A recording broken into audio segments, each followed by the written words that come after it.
Eu tenho que ter a paciência e trazer tudo, né, conforme Deus vai nos dando a luz para fazer.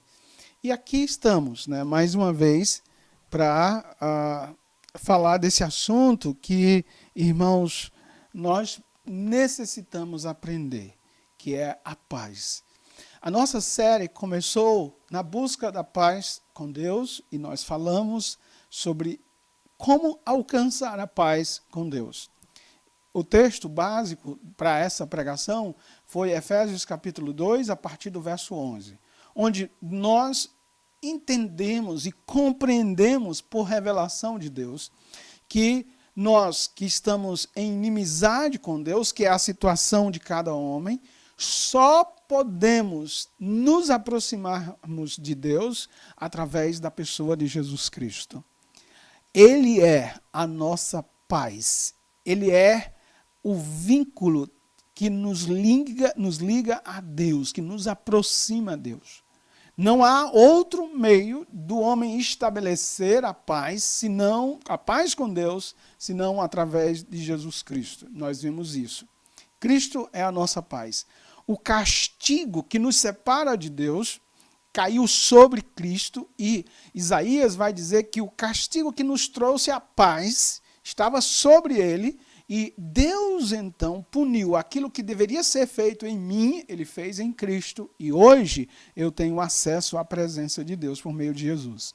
Se você ainda não é um crente em Cristo, se você ainda não decidiu entregar a sua vida a Jesus, tê-lo como Senhor de sua vida e a paz da sua vida, você ainda está em inimizade com Deus. Nós falamos que a busca da paz não se limita apenas no sentido vertical, eu estou em paz com Deus, que os outros se danem. Não. A paz de Deus aproxima-nos das demais pessoas.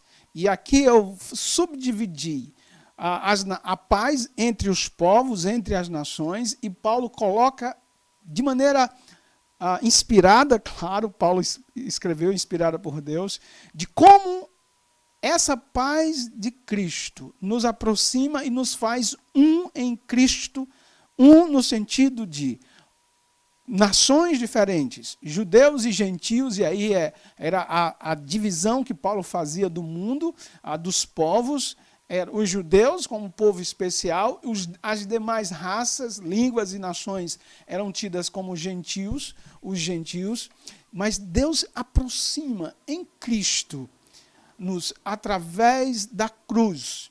E eu falei nessa ocasião que as nações não precisam guerrear umas com as outras quando elas têm a paz de Deus.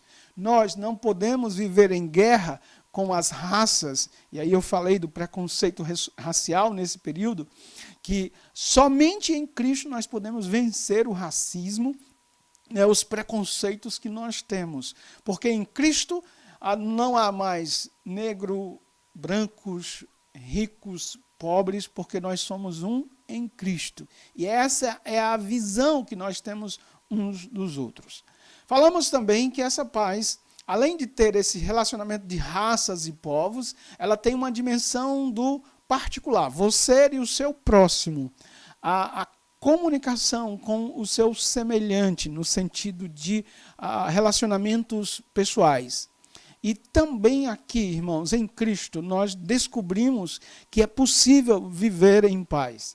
Inclusive, a Bíblia nos diz que quando depender de nós, tenhamos paz com todos os homens. E isso é possível em Cristo Jesus, termos paz com as pessoas, quando nós entendemos onde está a fonte dos conflitos, que é um coração e uma carne reclinada para o pecado, e quando nós subjugamos e vivemos Cristo, é possível viver em paz.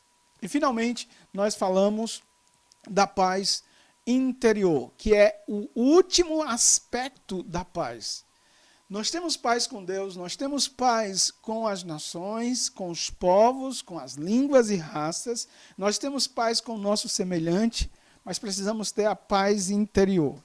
E talvez esta seja a mais buscada, embora não seja a mais importante, para a nossa vida. Mas, normalmente, as pessoas consideram essa paz a paz mais importante. E, amados irmãos, é importante, mas não é a paz mais importante. Como eu disse, não há paz interior real sem a paz com Deus e sem a paz com o nosso próximo, quando depender de nós, claro, evidentemente. Hoje eu quero falar dessa paz do coração. O texto que nós vamos ler está lá em João, capítulo 14. Maria Luísa já leu o trecho inteiro e eu quero ler apenas o verso 27, que nos diz o seguinte: deixo-vos a paz, a minha paz vos dou. Deixo-vos a paz, a minha paz vos dou. Não vos-la dou como a dar o mundo. Não se turbe o vosso coração, nem se atemorize. Senhor nosso Deus, aplica a tua palavra ao nosso coração. Nos ajude a garimpar dessas verdades, aquelas que nós estamos precisando entender e aplicar à nossa vida, para que gozemos, desfrutemos desta paz que o Senhor está prometendo aos teus discípulos aqui. Nós oramos e pedimos a tua bênção em nome e por amor a Jesus Cristo. Amém. Irmãos, interessante que esse trecho aqui de João, que começa lá no capítulo 13, a partir do verso 36, que vai até o versículo 31 do capítulo 14, Cristo começa essa sessão e termina essa sessão com uma frase, que é: não se turbe o vosso coração. E aí nós entendemos, irmãos, que o que é que está acontecendo para que Cristo dissesse esta frase no início e no final, numa conclusão de um sermão. E claro, com isso nós descobrimos o que é que normalmente tira a paz dos homens. Quando nós olhamos para os discípulos aqui, nós começamos a entender por que Cristo está oferecendo a paz e por que ele, então, chama-os a não ter um coração perturbado. O que é que lhe tira a paz? O que lhe deixa perturbado? O que lhe deixa angustiado? O que lhe deixa mal-humorado? O que é que lhe tira do sério? Ora, todos nós, como seres humanos, passamos por situações assim. Todos nós temos um coração que facilmente fica perturbado. Claro, evidentemente, cada um tem o seu calo, vamos dizer assim, tem sua particularidade. Mas há, vamos dizer assim, eventos e situações que são comuns a todos nós e nos tiram a paz. E vamos ver esses discípulos, inclusive nós já vimos. Eles estão numa situação aqui, primeiro, de medo. Por que de medo? Jesus Cristo está falando aqui, na última semana, de que ele está indo para Jerusalém e que ele será preso e morto. Ora, se o pastor vai ser preso e morto, imagine as ovelhas. Então, há no coração dos discípulos esse temor, esse medo do que vai acontecer, que é exatamente, vamos dizer assim, acelerado pela incerteza de suas próprias vidas. Jesus Cristo está dizendo que vai ser morto, que vai ser preso, vai ser morto. Jesus Cristo disse que vai, inclusive, ser traído, e o traidor está entre eles, então ali há um ar de desconfiança. Então, medo, desconfiança, incerteza, porque eles conheceram a Jesus, eles seguiram a Jesus com uma esperança de que Jesus seria o rei dos judeus, de que Jesus iria trazer finalmente a paz tão esperada, derrubando assim o Império Romano e constituindo um novo reino para Israel, um reino de paz. Porque, mediante uma leitura equivocada dos profetas, eles entendiam que o Messias vinha como o Senhor das guerras, o Senhor que iria instituir a paz, iria conquistar o território. E agora, quando eles descobrem esse Senhor agora, nessa última semana, está dizendo que não é bem assim. Que o reino, o estabelecimento do reino, não era bem como eles entendiam. Ora, o ambiente é um ambiente de transtorno, de perturbações. Porque eles têm insegurança, eles têm a paz que, aliás, a esperança que eles tinham já não tem mais. O tal reino esperado já não está muito visível para eles. E claro, amados irmãos, diante disso, não somente aqueles discípulos, mas eu e você estaríamos também prestes a cair no turbilhão de impaciência, de perturbações, de aflições na alma. E é o que está acontecendo. E Jesus vai dizer, deixo-vos a paz. Nós já vimos no último domingo que esta paz é uma dádiva de Deus. Deus nos oferece, Deus nos dá. É um dom de Deus. Inclusive, está lá elencada entre os frutos do Espírito. Salvo engano, o terceiro fruto do Espírito. É algo que Deus nos dá. Não é algo conquistado pelo homem, como a paz entre as nações é conquistada muitas vezes por meio da guerra. É você lutando que você conquista essa paz. Não, essa paz é doada, e nós vimos isso. Essa paz também pertence a Cristo. E nós vimos, ele diz, a minha paz. É interessante que ele vai dizer que essa paz pode ser entendida aqui tanto quanto o próprio Cristo, a pessoa de Jesus, quanto aquilo que ele conquistou por nós. E nós vimos nesse sentido da paz como sendo a paz de Jesus, no sentido de que ele tinha essa paz e ele viveu essa paz, que era muito, mas muito conhecida dos discípulos. Nós vimos isso no último sermão. E essa paz de Cristo, finalmente, é a paz diferente do mundo. Ele vai dizer, deixo-vos a paz, a minha paz vos dou. Não vos dou como o dá o mundo. É uma paz diferente dessa paz que o mundo dá. E que paz é essa? Irmãos, na última parte do sermão, e eu quero gastar esse tempo falando sobre esta paz como resultado daquilo que Deus nos dá. Interessante. Quando a gente pensa em paz, a gente obrigatoriamente é levado a pensar na paz como fruto de algo que nós temos e somos. Quando você coloca alguém, uma multidão, e faz uma seleção dessas pessoas, dizendo, tem alguém aqui em paz? Normalmente, aqueles que se levantarão irão entender paz como aquilo que elas são e elas têm. E é interessante a gente olhar isso, porque é exatamente a construção que Jesus Cristo vai fazer na memória, no coração dos discípulos aqui.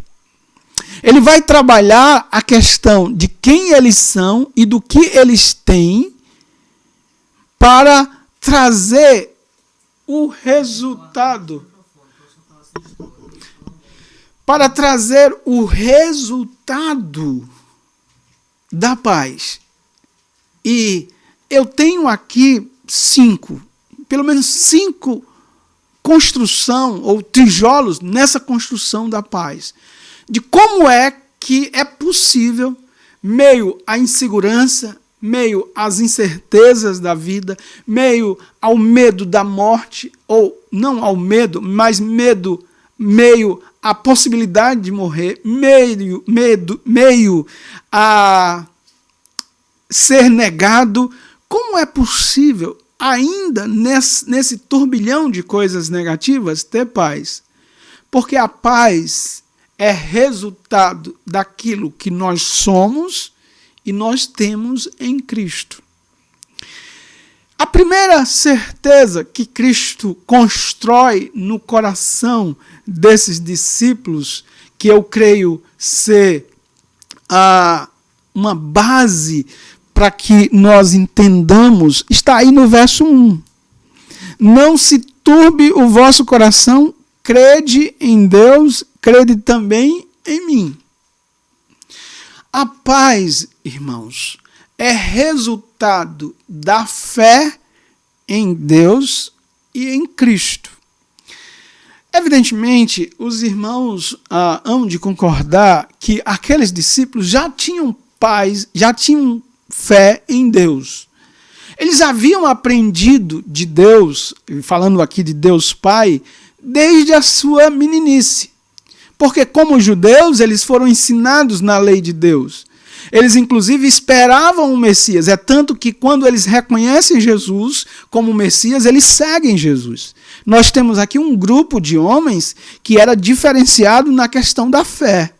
Eles vão seguir Jesus porque eles creem que, finalmente, Deus está cumprindo a promessa do Messias.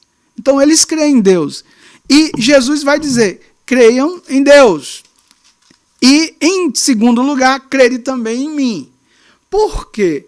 Porque muito daquilo que eles estavam agora guardando no coração fora passado por Jesus.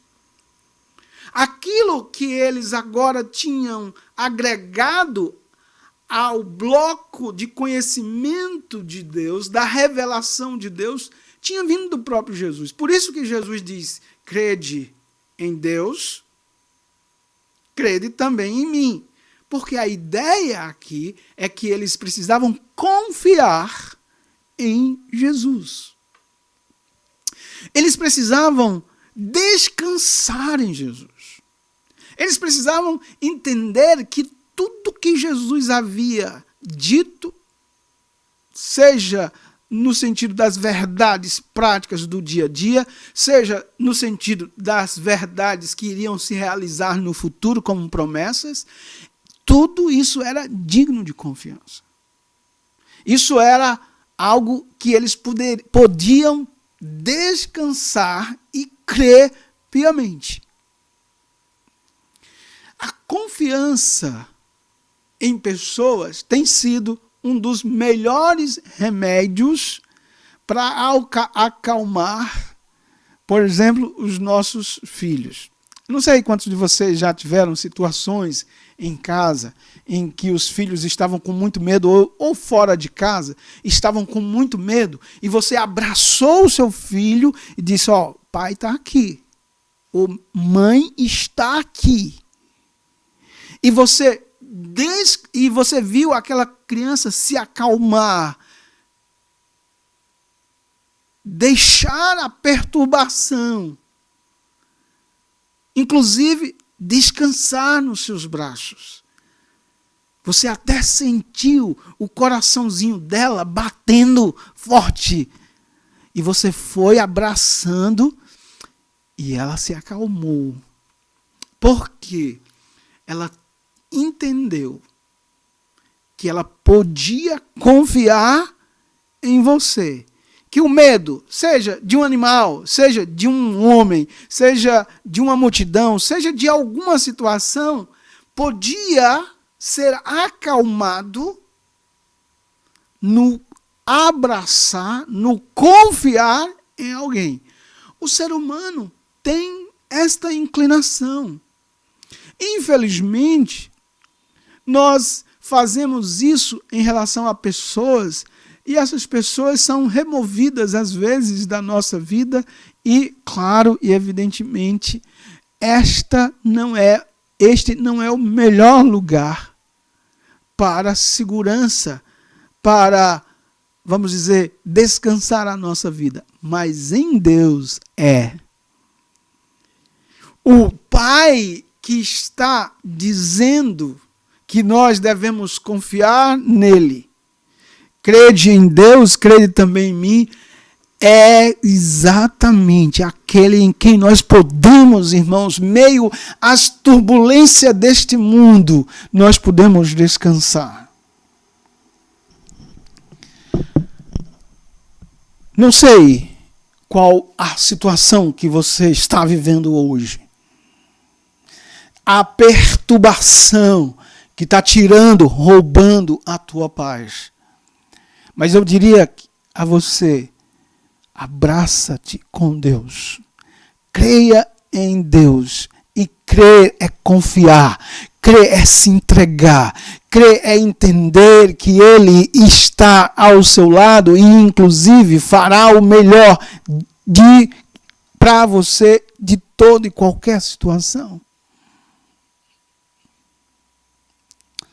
Nós podemos lembrar, por exemplo, um acontecimento na vida dos discípulos, em que eles estão atravessando o mar.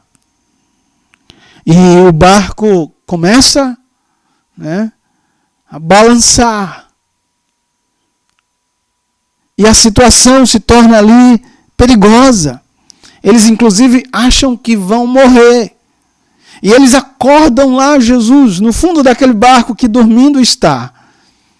E Jesus fala para os ventos, para as tempestades, acalma-te. E tudo volta à calma. E eles ficam admirados e dizem, quem é este que até o mar, o vento, obedece à sua voz? Amados irmãos, esses discípulos estavam ouvindo a voz de quem tinha poder para acalmar as tempestades, os ventos e os mares.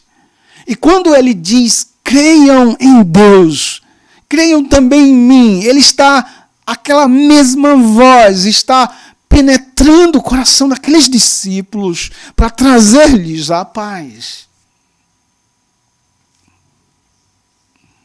Essa é a paz que excede todo entendimento. Quando nós estamos perturbados, nós pensamos, nós lembramos que a nossa fé em Deus é uma âncora meio a essa tempestade. E os discípulos foram relembrados disso. Há uma segunda verdade na construção dessa paz interior. É a certeza, não apenas da fé em Deus, mas a certeza de que nós vamos para o céu. É interessante olharmos aqui que lá no verso 36, onde começa a seção deste capítulo, ou deste parágrafo, perguntou-lhe Simão Pedro, Senhor, para onde vais? Respondeu Jesus, para onde vou, não me podes seguir agora, mais tarde, porém, me seguirás. Replicou-lhe Pedro, Senhor, por que não posso seguir-te agora? Por ti darei a própria vida. Respondeu Jesus, darás a vida por mim? Em verdade te digo que jamais cantará o galo antes que me negues 3 vezes. Jesus não repreendeu Pedro, irmãos, por lhe perguntar para onde estava indo aqui. Mas sua resposta foi um tanto enigmática.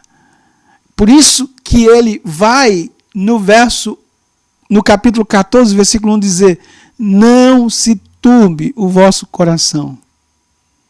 Pedro está angustiado ali. Credes em Deus, credes também em mim. Na casa do meu pai há muitas moradas. Se assim não fora, eu vos teria dito, pois vou preparar-vos lugar. E quando eu for e vos preparar lugar, voltarei e vos recebereis para mim mesmo, para que onde eu estou, estejais vós também. E vós sabeis o caminho para onde eu vou. Disse-lhe Tomé: Senhor, não sabemos para onde vais, como saber o caminho? Respondeu-lhe Jesus: Eu sou o caminho, e a verdade e a vida, e ninguém vem ao Pai senão por mim. Meus amados irmãos, para acalmar os discípulos, Jesus já havia falado sobre isso. Jesus traz de volta ao coração dos discípulos algo que provavelmente eles haviam esquecido. E a visão pequena deles estava apenas no que era terreno. E Jesus queria levá-los a pensar e a entender que a vida deles ia além da existência aqui na terra. Que havia os céus prometido para eles. E aqui ele faz uma promessa a Pedro. Um dia, Pedro, você irá seguir-me para onde eu estou indo. E é interessante, irmãos, porque aqueles que creem em Deus, aqueles que creem em Cristo podem ter paz.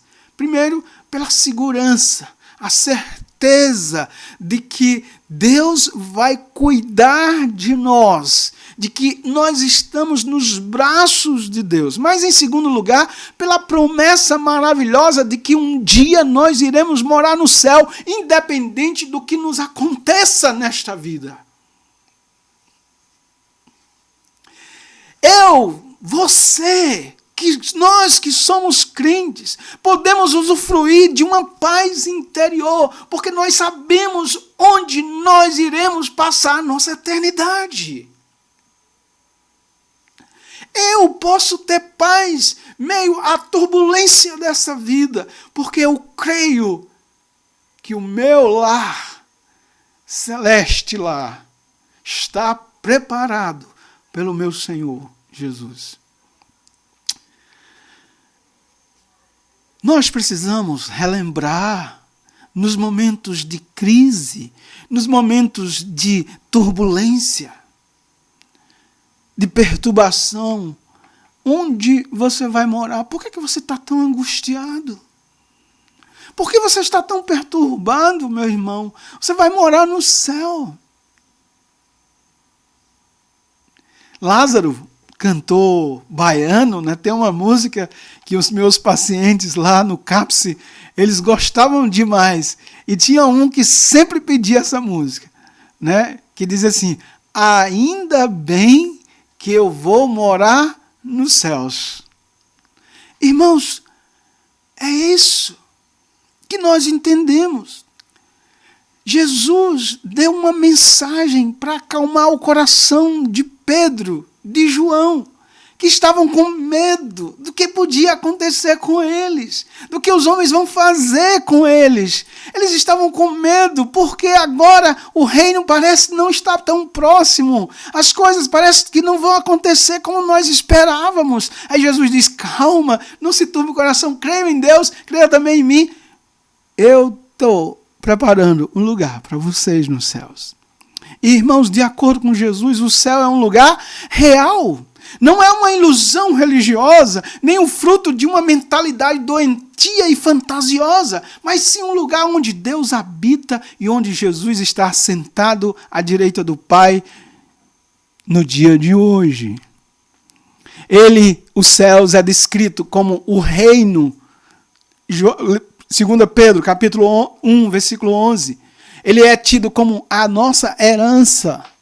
Em Hebreus, capítulo 11, versículo 16, é uma pátria e uma cidade celestial. Em João 14, 2, é chamado de um lar. É interessante. Ele vai dizer, na casa do meu pai. O termo pai aqui é usado 44 vezes em João, do capítulo 13 ao capítulo 17. Isso significa que o Filho de Deus diz que o céu não é um lugar estranho, é a casa de meu Pai. É um lar para os filhos. É muito interessante isso, né? A casa a casa dos nossos pais é um lugar de descanso. Eu lembro que quando tirava férias do seminário, né, e eu voltava para casa, o melhor lugar que eu tinha, porque eu dormia sem relógio, sem hora de comer, era um lugar de descanso para mim. Eu passava o semestre aperreado, né, como diz o cearense, com tantos afazeres, mas eu sabia que no final do semestre eu corria para Mauriti, porque na casa da minha mãe, né, no meu lar, eu podia dormir, eu podia comer, sem ter aquela rigidez que o seminário trazia. O termo grego aqui, irmãos, traduzido por casa, é mone. Em João 14:2 aí, fala de morada. Em João 14:23, significa apenas cômodos, lugares de habitação. De modo que se não precisamos pensar aqui em grandes casas. E aqui a ideia de Jesus Cristo é que na casa do Pai dele tem muitos cômodos. É uma pena, né, que às vezes nós achamos que vamos morar em mansões celestiais. Mas o bom da casa não é a largura, a beleza da casa, é quem está presente na casa. É a casa do meu Pai. Irmãos, o que é que pode mudar isso? O que te tira a paz hoje pode mudar isso? Não pode. É uma promessa. Irmãos, esse Jesus, no tempo em que esteve aqui, foi um carpinteiro de primeira qualidade, nós cremos que aprendeu logo cedo com o seu pai adotivo José. Agora, ele volta para a glória e está construindo uma casa, um lar celestial para nós. A ideia aqui de preparar o lugar tem duas dimensões. Pode ser a ideia de que a cruz seria a preparação do lugar, ou a ideia de que Jesus está lá para nos receber quando chegarmos. Jesus promete claramente que um dia voltará para buscar o seu povo. Alguns, como Pedro, como João, chegaram primeiro. Passaram o vale da sombra da morte. Mas, irmãos, nós, se Cristo voltar hoje, que estivermos vivos, nós iremos subir e nos encontrar com ele nos céus, conforme diz 1 Tessalonicenses, capítulo 4, versículo 13 e 18. De que maneira, irmãos, essa promessa de ir para o céu ajudaria a acalmar o coração perturbado dos discípulos? A resposta é expressa de modo bastante apropriado no hino escrito por M. Cray, que diz: quem se importa com a jornada quando a estrada conduz ao lar? A certeza de um lar celestial no fim da estrada da vida nos permite suportar com alegria os obstáculos e batalhas ao longo do caminho. Essa certeza deu ânimo ao próprio Cristo, o qual, diz o texto lá de Hebreus, capítulo 12, versículo 13, em troca da alegria que lhe estava proposta, suportou a cruz.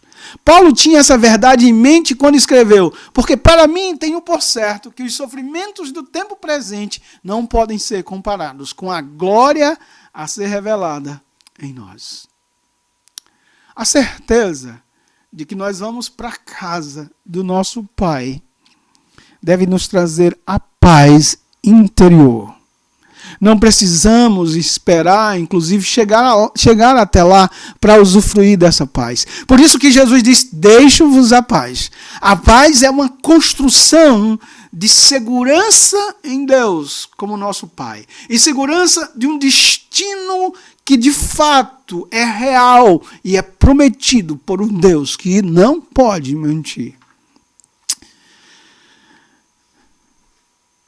Eu sei que nós, muitas vezes, entramos num turbilhão de sentimentos ruins que nos roubam a paz. Mas cada vez que você entrar nesse turbilhão, creia em Deus.